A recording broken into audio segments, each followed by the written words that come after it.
Tinuldukan ni Catherine Bernardo ang mga haka-hakang siya ay nakikipag-usap kay Mahal Salvador dahil lilipat ito sa Crown Artist Management. Ngayong Pebrero ay nag-contract signing muli si Catherine sa Star Magic at ABS-CBN. Kung bago ka pa sa channel ko ay huwag kalimutang i-like, subscribe, i-share at comment down below.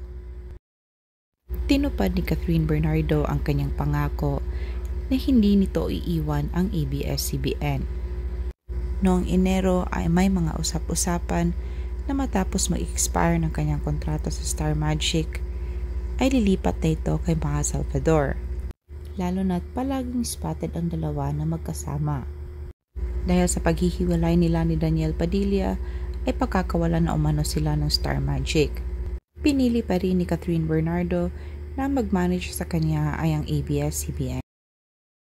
May ilan na nagtatanong kung binitawan na ba ng Star Magic si Daniel Padilla.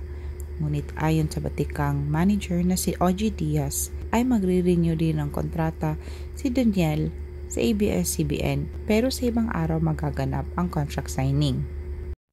Naging emosyonal naman si Catherine sa okasyong ito, lalo't lalo na ang kanyang ina.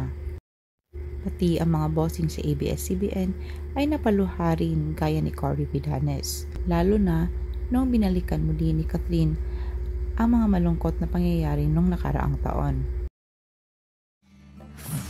Sa mga last year was very hard time for me. Nagpapasalamat naman ito sa kanyang mga tagahanga na hindi siya iniwan at inintindi pa ang kanyang sitwasyon. Thank you for staying and thank you for being with me throughout all this. Lalo na sa industriya na kanyang kinabibilangan, ay mahirap umanong makahanap ng mga tunay na kaibigan. And it's so hard to find real friends in the industry. Tila ay may pinatatamaan ng aktres sa mga nakapalibot nilang mga kaibigan nila ni Daniel Padilla. Maraming mga artista ang nagbigay suporta sa aktres at nagbigay ng mga congratulatory messages, kaya ni Jericho Rosales na nalilink ngayon sa kay Catherine. Sa panayam niya kay MJ Felipe ay sinagot niya ang mga katanungan kung nagkakaigihan na ba sila ni Echo. Working out. Right. Yun lang. Pero kasi Ngunit agad naman itong pinasinungalingan ng dalaga. Nagsimula ang chismis na ito nang hayagang aminin ni Jericho at paulit-ulit pang sinabi na nais niyang makasama si Catherine sa isang proyekto.